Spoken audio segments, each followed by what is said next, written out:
Bonjour mes chers lecteurs, aujourd'hui je vais vous parler du texte que nous avons présenté à l'atelier d'écriture du Conseil général de Thonon. C'est un texte qui parle d'amour et qui parle du thème de la figure dont j'avais parlé précédemment, de Dracula. Alors Dracula, c'est un être très intéressant, comme je l'ai dit dans mes vidéos. C'est un être qui est un peu hors norme, qui est un vampire de l'amour, un être qui consomme la chair, qui consomme le sang, qui mord ses victimes et qui est en soif d'amour, comme on le voit très rarement. Ce personnage a été inspiré de ma vie personnelle. Je ne rentrerai pas dans les détails, mais j'ai rencontré quelqu'un qui était un peu comme ça, qui avait éperdument besoin d'attention, de reconnaissance, et qui avait des traits vampiriques. Alors j'ai écrit ce texte.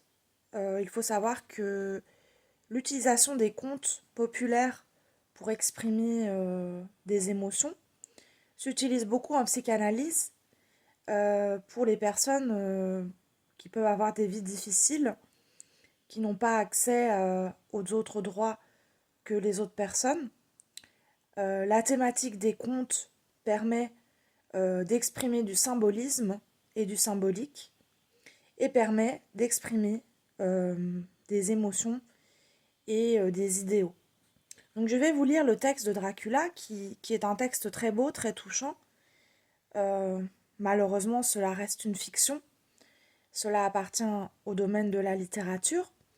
Mais il questionne la vie de l'auteur, enfin de l'autrice plutôt, et lui montre que le, le crédit d'avoir une vie privée, le crédit d'avoir quelqu'un dans sa vie, n'est pas réservé aux élites.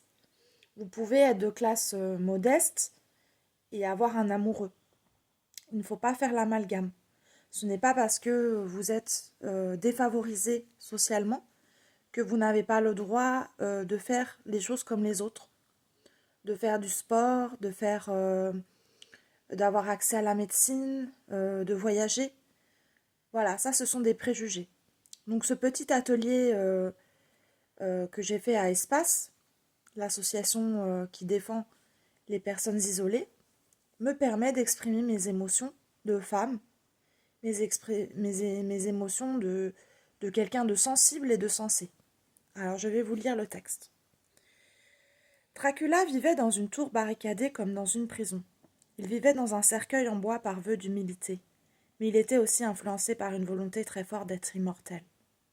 Il était tout le temps entouré de chauves-souris, femmes pécheresses qui lui suçaient le sang. Lui aimait Mina, jeune femme pleine de traumas dont il ne devait surtout pas briser les ailes de cristal si fragiles. Mina possédait un manoir secret, un palais de fleurs qu'elle souhaitait ouvrir à Dracula. Mais pour entrer dans le palais de Mina, Dracula devait renoncer à son orgueil. Il devait aussi accepter sa vulnérabilité et de se détacher de sa prison intérieure. Il devait choisir de devenir autre chose que le monstre qu'il semblait être. Mina voulait l'aimer avec sa face obscure car elle demeurait toujours en lui une part de vampire que Mina était prête à accepter. Un jour Mina lui dit « Dans mon palais de fleurs tu auras la joie, l'amour, l'amitié, l'espoir, la volonté. Tu ne seras plus seule.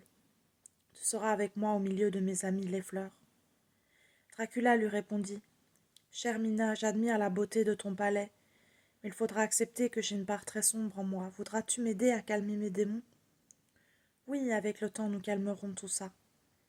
Grâce à cet amour, Dracula sortit définitivement de sa tour et entreprit une carrière d'acteur.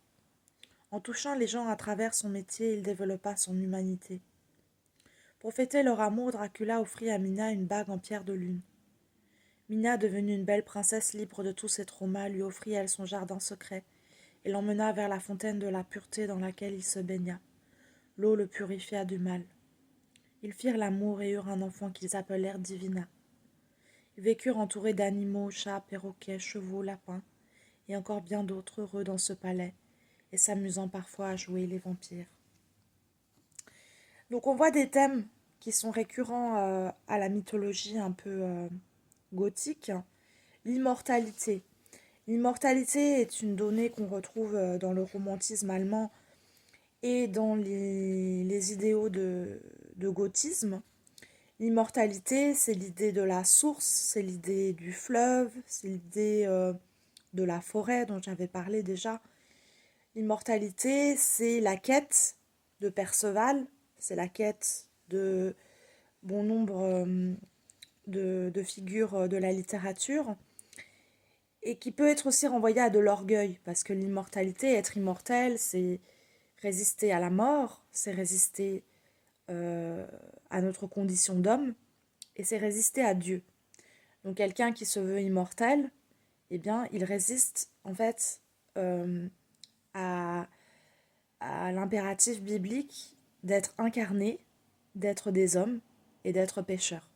Donc en fait, Dracula s'inscrit comme quelqu'un qui renie Dieu, qui rejette le christianisme.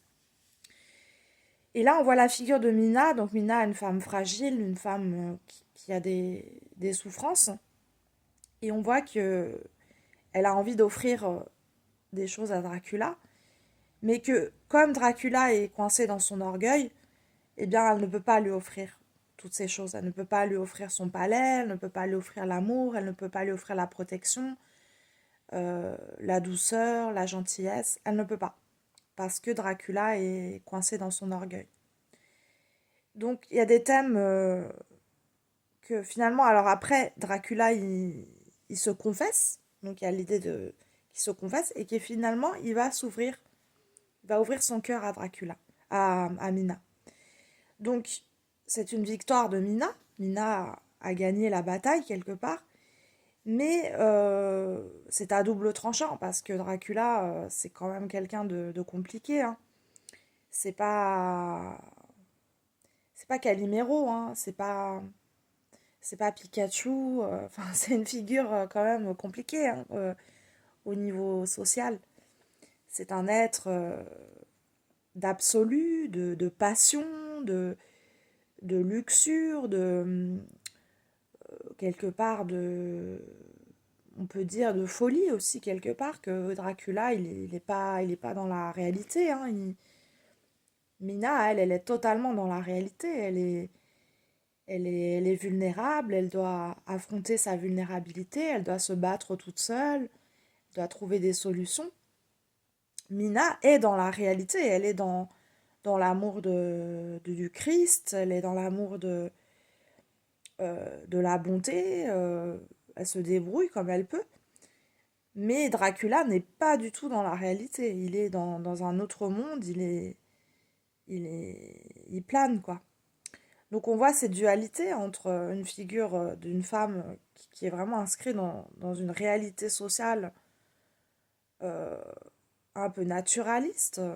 Voilà, une femme qui souffre, une femme qui doit affronter le quotidien toute seule. Et Dracula qui a un désir de toute puissance, bah, un peu monstrueux, quoi. Et donc, il y a les thèmes de dysmormophobie. La dysmormophobie, c'est-à-dire la déformation du corps. Il y a le thème du vampirisme, le thème de l'immortalité, le thème aussi que l'amour est quelque chose de mauvais, que l'amour est quelque chose qui est malsain quelque part, qui est contagieux, qui fait mal, qui est sale. Il y a ces idées-là qui ressortent de ce conte.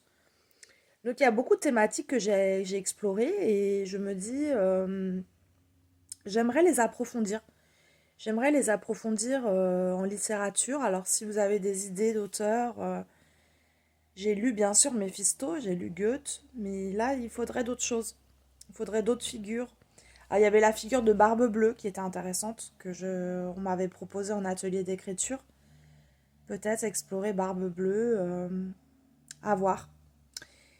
Et bien voilà pour l'histoire. Et bien, souhaitons un- une joyeuse fête à Dracula et Mina. Et voilà, à bientôt.